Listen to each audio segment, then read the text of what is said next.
Welcome to the Maxwell Leadership Executive Podcast, where our goal is to help you increase your reputation as a leader, increase your ability to influence others, and increase your ability to fully engage your team to deliver remarkable results. Hi, I'm Perry Holly, a Maxwell Leadership facilitator and coach. And I'm Chris Cody, Executive Vice President with Maxwell Leadership. Welcome and thank you for joining. Before we get started, I'd love for you to download the Learner Guide. And in order to do that, I want you to go to maxwellleadership.com/executive podcast. You can do that there. I also want to encourage you, take that Learner's Guide and I want you to hand it out to your team. Have everybody listen to the podcast, and then a lot of organizations, as they start their team meetings, they'll review their notes, come away with their top takeaway, and be able to share. Just a great opportunity for you to help develop your team. Well, today's topic, we're going to talk about mastering the push and pull of leadership. Today's topic is for every single leader. Remember, we define leadership, by the way, as influence. Doesn't matter your title, doesn't matter your tenure. You need to understand this. You need to understand the push and pull. I would even say maybe relationships, but leadership is influence. It's about relationships. So, Mr. Perry Holly, take us away. Thank you very much. I was inspired by some reading. Two guys that I have worked with in the past and like very much, but Dr. Jack Zinger and Dr. Joe Folkman.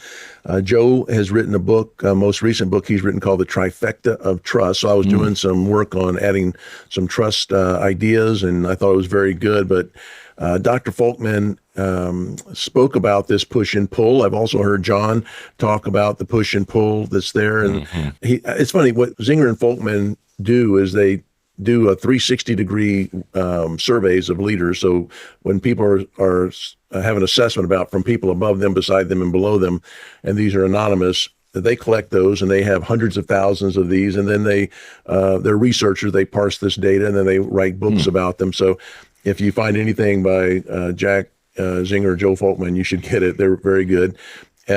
Jack has been a friend for years, and I just love the way they think. But what came out of this was that Joe was looking at when people say drive for results was a big thing, or inspiring others. These are topics that come out that people say that what they see the most in their leaders was drive for the results, but the number one thing they wanted to see came out was inspire others.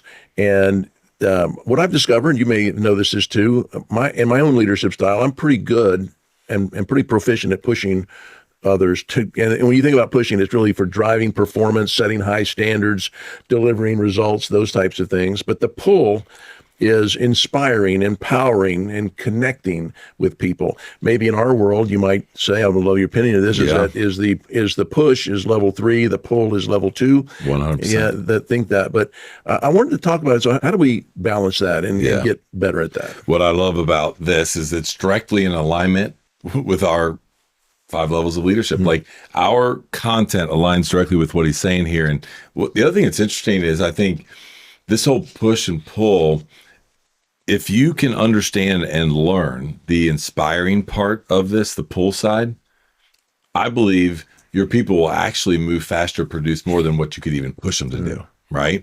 And that's what we talk about. We talk about setting the foundation at level 2 so strong that they want to be a part of what you're doing, which is achieve something maybe they didn't even believe they could achieve, or you guys didn't together as a team. And so let's explore kind of what does this look like, and how do we balance? Because you do have to have a balance. We talk about this. We say, listen, if you stay at level 2, nobody has a job, by the way, because no one's producing. If you just go sit right at level 3, and this is what we're talking about right here, people end up walking out the back of the door. You have lack of engagement, and the people feel like you're kind of running over them. So Folkman's trifecta of trust, they provide a framework that's really grounded, as you said, which we love the research and the data, and it's aligned with our principles. So let's dive in. And he really highlights 3 essential behaviors that build trust. Number 1, you got to build positive relationships. Number 2, demonstrating technical competence. Oh, yeah. Got to know what you're doing instead of being like, how did he or she get that job? Okay. And then 3, this is one of my favorite leadership words right now, is showing consistency. When leaders do all 3 of these, trust goes right up through the ceiling. It just increases. And as we like to say, trust is a currency to all leadership.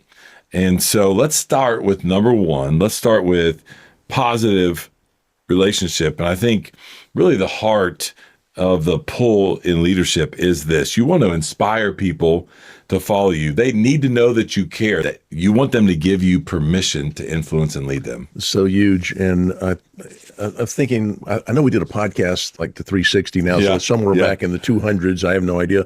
Somebody asked me this week, by the way, said, how in the heck have you come up with 360 episodes? I went, thank you. Yeah. Thank you for those. I have no idea. Chris has been pushing me. Doesn't even pull. I'm glad you noticed. Will you tell Chris that? Yes. Yeah. I've gotten to the point now, I'm just so glad there's only 4 Thursdays in this month. Yeah, and not five. That's right. Not 5. 'Cause there were 3 5-Thursday months. There was. Okay, We were I digress. I'm sorry. The podcast that I'm recalling was, I called it the 5 Levels Danger Zone. And it was that some of us are just level 2 specialists. I think you and I both, we love people. We're very engaging. We like to mix it up. We're very level 2-ish. I know I am, but I can give level 3 a short look. Yeah. I'd much rather camp out at level 2. And you just said, why is that dangerous? Well, you'll come in one day and say, what happened to Chris and Perry? I love them. They got fired because they're not producing results. That's right. But those of you listening, and you're good at this, though. Well, I've had to learn it too, is that I had to learn level 3. But some of you listening are level 3 experts. Yeah. You are really good at the pushing of the business of, setting expectations, setting goals, setting a standard, holding people accountable, having the difficult conversations. You're good at that. But you give level 2. Yeah. You like to skip level 2, where we like to camp out at level 2. And this idea around, why is it dangerous for you if you skip level 2? You kind of hit that too, is that people don't want to be bossed. That's People right. don't want to be pushed. They want to know, do you care about me? Are you trying to help me? Can I trust you? Are you in it with me? Or you just want the result? You don't care about me. Yeah. And so the idea of getting both of those to build solid relationships is going to help you push for results. Yep. And as we said earlier, driving for results is ranked as a top strength for leaders. Like, I always equate it to, we want to validate immediately the opportunity we have to lead, right? We're like, we want to prove that we're going to get this done. We're just going to drive for results, and we want to do that. But inspiring others is rated as the lowest. Yeah. And then when you look at that, the direct reports or the people that are being led were asked, it's the exact opposite. And so we've got to pay attention to that. We got to understand that, because then inspiration topped the list. That's what they want.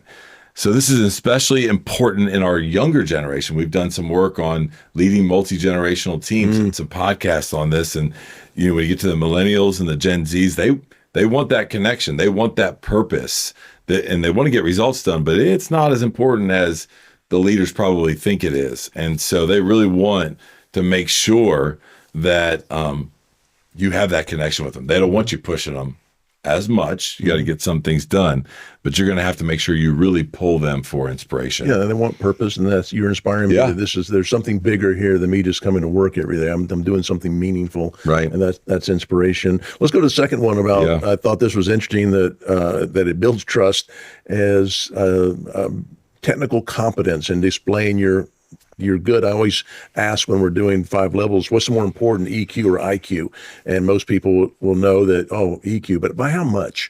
And they'll say, it's big. And again, another Harvard research science, it's like 85% EQ, people skills, your emotional intelligence, versus only 15% IQ, your competence, your ability to do the job. However, that the IQ is the ticket to admission. I'm not going to be inspired by you or follow you if you're incompetent in the role. So I need to know that my leader is competent in the role. But people won't follow you just because you're smart.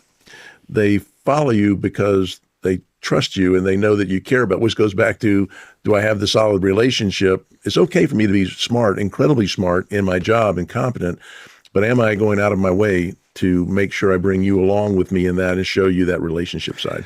We talk in the 5 levels about how you never leave a level behind. Yes. And it's extremely fluid, right? This is a great example of it. Like, how do you balance both of these? How do you, in essence, push? How do you drive for level 3 results? And then at the same time, how are you pulling periodically for level 2 connection? I think it's a dance that you have to do as a leader and as an individual contributor on your team to increase your influence with people. Hey, podcast listeners. Many of you listening right now would probably love the autonomy that comes with owning your own business or becoming a coach that helps other businesses succeed. Well, we have a phenomenal strategy where you are 100% in control of your own business, earning income on your own terms, and have access to the people, tools, and resources you need to build a thriving leadership development business. When you become a Maxwell Leadership Certified team member, you join a global community of entrepreneurs led by our expert team of mentors and faculty, including John C. Maxwell.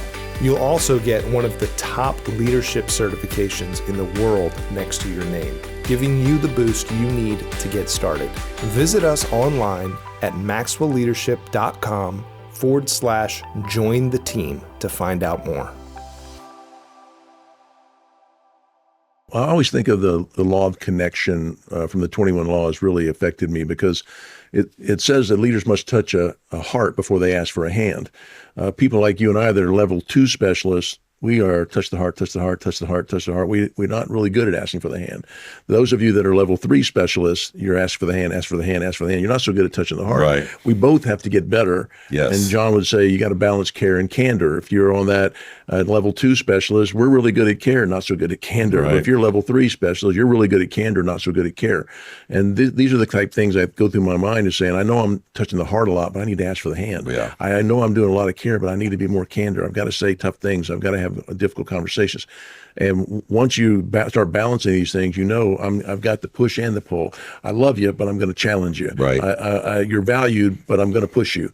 And I think people appreciate that. They do. People don't mind working hard. They just want to make sure you care about them. That's right. Working hard. And it may be the first time you begin to really balance these out. It may be a little uncomfortable, but it's going to get easier over time. And so that brings us to the third behavior that they talk about, which is consistency. This is where your trust with them is solidified or sabotaged. Like we have all worked for inconsistent leaders before. We don't know what to expect. We don't know when they're going to show up. We don't know when, all of that, right? And our influence, what we think of their influence is continues to drop. It's probably a level 1 as we would describe it. And so, but when you are consistent, when you do what you say you'll do and you lead with integrity, then I think people are going to feel like they're in a stable environment and they're going to be comfortable with both the push and the pull that you may need to have with their leadership. I love this next statement right here. Without consistency, your push becomes pressure and your pull feels like it's manipulative. It makes me think about the motive behind what we're doing is in a line, right? It's like, yeah, like if I'm not consistent, what's my pure motive behind it? Like, or does my motive drive my consistency? Like, I think there's something there because you want to have a really pure motive and you want to be consistent about why and how you're doing it. So, but when your team expects what they know what to expect from you and your values and behaviors are aligned together and you're living that out, then you become a leader that people want to follow. Well, this is why it's so important, this consistency. And let's be clear, consistency, what do you mean? Consistency of actions, consistency of words, That's good. and consistencies of emotions. And what you're sending to people is that you're a known quantity. That's good. That I don't risk or I'm not nervous about telling you bad news, even though I know there's consequences for bad things happening. You're not going to shame me, embarrass me, yell at me. I know that your consistency of emotion makes you trustworthy. And that's what, if you think about the push of this around challenging the team, holding high standards, that's all important. The pull's about empowering others and connecting and initiating input, inspiring growth in people. The catch is none of it works without trust. Yeah. And that's why Dr. Folkman is so intent. That's why these are the 3 pillars, the trifecta of building trust is your ability to do both. Tells people that I want to work. You go back to you said about level 2, the P word is permission. I always struggled with that. What do you mean? Well, at level 1, you, the leader, have all the power. You have the right to tell people what to do. At level 2, the power goes to the follower, that they have to give you permission to influence them. Yeah. I thought, wow, isn't that the greatest leap in all of leadership? I want that. What would make somebody do that? Oh, they watch these 3 things and they begin to have trust with you. So. Yeah. So leaders, here's the question for you. Are you only pushing, or are you pulling as well? Or are you only pulling, like we talked about? It can go either way. And so you need to make sure that you're inspiring, you're connecting, you're building relationships that invite people to join you on this ride, not just comply with you. And I think it's just before I let you close, it's just an everyday thing. You never assume you have trust today. And I've never met a leader said, I'm coming in today, I'm going to break trust. I mean, we never. Yeah, we don't do it intentionally, right? Yeah. But we need to be thinking about, am I too much on the push today? And you got to push. No doubt. But pull is so important on the inspiring and motivating, and your motive. I love you added that. Motive matters. People can tell, are you trying to manipulate me or motivate me? Yeah. And they'll tell. So we're talking about this content here, and we're using all these words that start with P. So let me give you a couple of others as I wrap up. There's going to be leadership tension between pressure and permission. Like, you got to have that pressure at times to push them. And you're going to have a little pressure sometimes with the permission, but you got to figure out how to balance both of those. And we need to make sure that we're pushing for performance and we're pulling them for growth.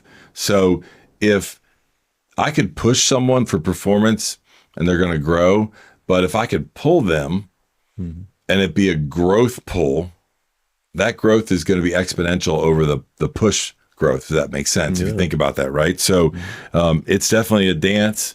It is a jump from 1 to 2 and 2 to 3 in the 5 levels, but it's something for you to be thinking about and asking yourself that question that we just posed a few minutes ago, maybe after every meeting, because it's a super important question to ask. And it's just really simple about asking, do people follow me because they have to or because they want to? Yeah, I can that's right. You can usually tell what's going on there. Great input. Thanks, Chris. And thank you. If you want to know more about these offerings that we're talking about, the 5 levels of leadership or the 360 leader, if you'd like to get the learner guide for this issue, you can do that at maxwellleadership.com/executive podcast. You can also learn about our other podcasts like the Multi-Generational Podcast, or you can leave us a comment or a question. We love hearing from you. Very grateful you'd spend this time with us today. That's all from the Maxwell Leadership Executive Podcast.